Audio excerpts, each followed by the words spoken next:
लेकिन देश की संसद किसी व्यक्ति की नहीं है, किसी पॉलिटिकल पार्टी की नहीं है। उस संसद का जब शिलान्यास होता है और उसमें केवल एक धर्म विशेष के धर्मगुरुओं को बुलाया जाता है, ब्राह्मणों को बुलाया जाता है, संस्कार कराया जाता है। सत्ता प्राप्ति के लिए तीन शब्द बड़े महत्वपूर्ण हो गए: मुसलमान, पाकिस्तान और कश्मीर। इसमें एक शब्द और जुड़ गया है, राम का। आपने तो राम को भी आतंक का पर्याय बना दिया, तो आप तो राम की भी ना हुए। आपसे ज्यादा बड़ा गद्दार इस देश में कोई हो नहीं सकता। हम जिंदे रहे ना रहे यह महत्वपूर्ण नहीं है। भारत का संविधान बचेगा या नहीं बचेगा, भारत का प्रजातंत्र बचेगा या नहीं बचेगा, यह महत्वपूर्ण है। जो सामाजिक व्यवस्था जाति और वर्ण पर आधारित है, उसको खतरा मुसलमान से, ईसाई से नहीं है, उसको खतरा अम्बेडकरवाद से है। अब ऐसे लोग भी सांसद और विधायक बनने लगे हैं जो न्याय के लिए लड़ेंगे, जान कुर्बान कर सकते हैं, लेकिन झुकने वाले लोग नहीं हैं। हम लोग डरने वाले नहीं हैं। हम इस लड़ाई को लड़ेंगे और इस लड़ाई को जीतेंगे। इम्तियाज साहब, आपने गुलामी नहीं देखी, आपका समाज तो हुक्मरान रहा है। हमारे समाज ने हजारों साल की गुलामी देखी है। हमें तो इंसानियत के दर्जे से भी वंचित रखा है। हमारे समाज के राष्ट्रपति बनने के बावजूद देश के मंदिर में प्रवेश करने से रोक दिया, नई संसद के शिलान्यास में नहीं बुलाया। और अब देश की नई संसद जब बन के तैयार है, फिर से देश के साथ एक धोखा।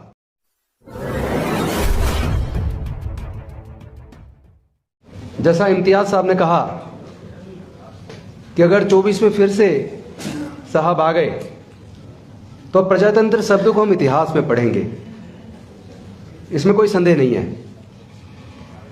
और विल्सन साहब ने तो भारत की संविधान की प्रस्तावना को बताकर अपनी शुरुआत की थी भाषण की। भारत एक संप्रभुता संपन्न, समाजवादी, धर्मनिरपेक्ष, प्रजातांत्रिक गणराज्य है।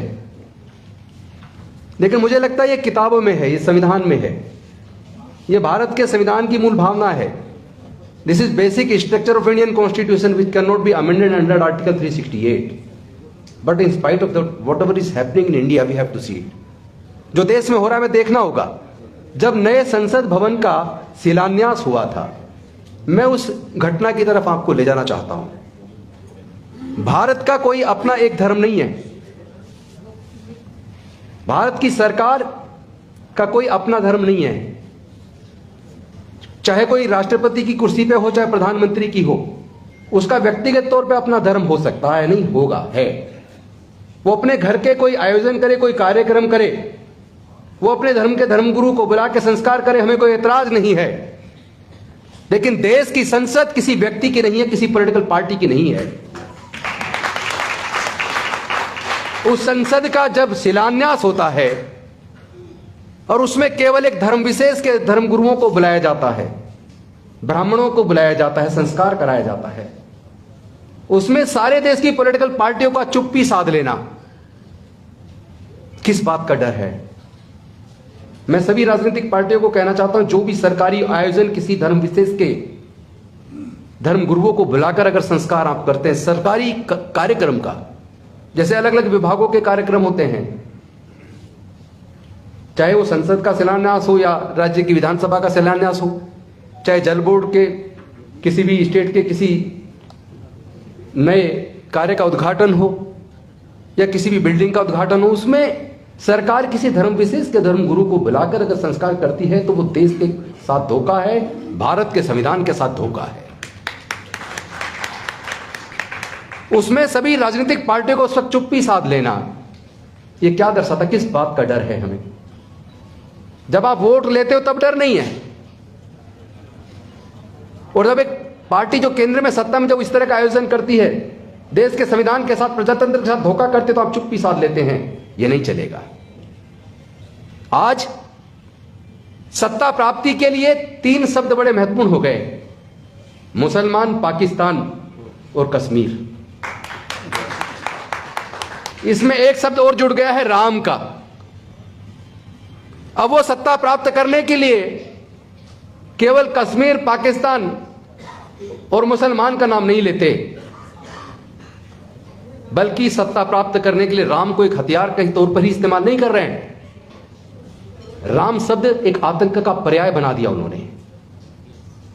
अभी की घटना आज ही एक वीडियो में देख रहा था तेलंगाना की, वहां एक मुस्लिम को बेरहमी से पीटा जा रहा है, उसकी प्रेग्नेंट वाइफ और उनके घर वाले उसको बचाने का प्रयास कर रहे हैं, और पीटने वाले बीच बीच में जय श्री राम का नारा लगा रहे हैं। आपने तो राम को भी आतंक का पर्याय बना दिया, तो आप तो राम की भी ना हुए। आपसे ज्यादा बड़ा गद्दार इस देश में कोई हो नहीं सकता। हम जिंदे रहे ना रहे यह महत्वपूर्ण नहीं है। भारत का संविधान बचेगा या नहीं बचेगा, भारत का प्रजातंत्र बचेगा या नहीं बचेगा, यह महत्वपूर्ण है। डर से काम चलने वाला नहीं है, डर को छोड़ना होगा। किस किस को जेल में डालोगे? और एक बात मैं आज क्लियर कर दूं, जैसा इम्तियाज साहब कह रहे थे कि मुसलमान को याद किए बिना तो उनको खाना नहीं पचता। मुसलमान केवल इस्तेमाल किया जा रहा है शब्द, असली खतरा इन्हें मुसलमान से नहीं है। क्योंकि जो सामाजिक व्यवस्था जाति और वर्ण पर आधारित है, उसको खतरा मुसलमान से, ईसाई से नहीं है, उसको खतरा अम्बेडकरवाद से है। इसलिए पूरे देश के अंदर ये डॉक्टर बाबा साहेब अम्बेडकर जो भारत के संविधान के निर्माता थे, मॉडर्न इंडिया के आर्किटेक्ट थे, उनकी मूर्तियों को तोड़कर ये हमें बार बार चिढ़ाते हैं, अपमान करते हैं। आप बाबा साहेब की मूर्ति को तोड़ सकते हो, हमें मार सकते हो, जेल में डाल सकते हो, लेकिन डॉक्टर बाबा साहेब अम्बेडकर की समता, स्वतंत्रता, बंधुता और न्याय की विचारधारा को आप रोक नहीं सकते। कितने युवक जेल के अंदर पड़े हुए हैं कि उन्होंने भड़काऊ भाषण दिया। अरे ऐसे कितने लोग हैं जो रोज भड़काऊ भाषण देते हैं और संसद के अंदर सत्ताधारी दल के अंदर सांसद हैं, उनके खिलाफ कोई मुकदमा नहीं। इम्तियाज साहब सही कह रहे थे, अल्टीमेटली सुप्रीम कोर्ट को ऑर्डर करना पड़ा। लेकिन मैं पूछना चाहता हूं उस ऑर्डर का हुआ क्या? उसके बाद उन हेट स्पीच देने वाले लोगों पर क्या मुकदमा दर्ज हुआ? क्या उनको जेल के सलाखों के ट्यूशन का जो कस्टोडियन है, जब लोग चारों तरफ से प्रताड़ित होते हैं तो कहते हैं मैं कोर्ट जाऊंगा, लेकिन जब कोर्ट से न्याय मिले तो कहां जाए? देश की सरकारों को सोचना होगा, कोई अजर अमर नहीं है यहां, ना साहब है ना हम हैं, सबको एक दिन खत्म होना है। तथागत बुद्ध ने कहा हर चीज अनित्य है, जो चीज आई है उसका खत्म होना तय है। लेकिन कुछ लोग समझते हैं हम सत्ता में आ गए, आजीवन अब हम ही रहेंगे, हम तो अजर अमर हैं। ये वो अपनी गलतफहमी दूर कर लें। नाभा कुमार जी जैसे लोग, हम जैसे लोग, विल्सन साहब जैसे लोग, इम्तियाज साहब जैसे लोग, अब ऐसे लोग भी सांसद और विधायक बनने लगे हैं जो न्याय के लिए लड़ेंगे, जान कुर्बान कर सकते हैं, लेकिन झुकने वाले लोग नहीं हैं। भारत का संविधान हमें इजाजत देता हम किसी भी धर्म को माने, किसी भी आस्था को माने, लेकिन किसी दूसरे की आस्था को ठेस पहुंचाने का किसी को अधिकार नहीं है। हमने जीवन में कभी किसी दूसरे की आस्था को ठेस नहीं पहुंचा, उसका सम्मान किया है, लेकिन हमने बौद्ध धर्म की दीक्षा ली 10,000 अनुयायियों के साथ, उसको पूरे देश में मुद्दा बना दिया। कोई बात नहीं, आप मुद्दा बनाइए, झूठे केस बनाइए, हमें जेल में डालिए, हम लोग डरने वाले नहीं हैं। हम डॉक्टर बाबा साहेब अम्बेडकर के सच्चे सिपाही हैं। हम इस लड़ाई को लड़ेंगे और इस लड़ाई को जीतेंगे। ये देश किसी एक धर्म के मानने वाले लोगों का नहीं है, ये देश किसी एक जाति का नहीं है। भारत में हजारों जातियां हैं, समाज 4 वर्ण में बटा है, कई धर्म के लोग रहते हैं, विविधताएं हैं। हर 50 किलोमीटर पर यहां भाषा और संस्कृति बदल जाती है। आजादी से पहले तो 562 रियासतों में भारत बटा था। Thanks to doctor Baba Saheb Ambedkar कि उन्होंने एक ऐसा संविधान दिया जिसने भारत को एक राष्ट्र के रूप में यूनाइट किया। इतनी विविधताओं के बावजूद भारत को बांध के रखा, लेकिन आज केंद्र में बैठी हुई सत्ताधारी पार्टी देश को तोड़ने की साजिश कर रही है। कौन लोग हैं जो देश में नफरत फैला रहे हैं? कौन रोकेगा नफरत फैलाने वाले लोगों को? जब सत्ताधारी पार्टी खुद नफरत फैलाए और सरकारी संस्थान मूक दर्शक बने रहें, अल्टीमेटली हम जैसे लोगों को फिर रोड पे आके लड़ना होगा। हम लड़ेंगे, मरना तो एक दिन तय है। जैसे आपने कहा था कि अगर ये इमारत गिर जाए तो हम सब मर सकते हैं। इमारत गिरा न गिरे, मरना तो तय है, आज नहीं तो कल। लेकिन इस तरह हमें गुलामी का जीवन स्वीकार नहीं है। साजिश तो यह है, इम्तियाज साहब आपने गुलामी नहीं देखी, आपका समाज तो हुक्मरान रहा है, हमारे समाज ने हजारों साल की गुलामी देखी है।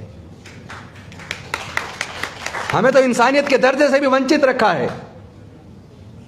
आज भी राष्ट्रपति बनने के बावजूद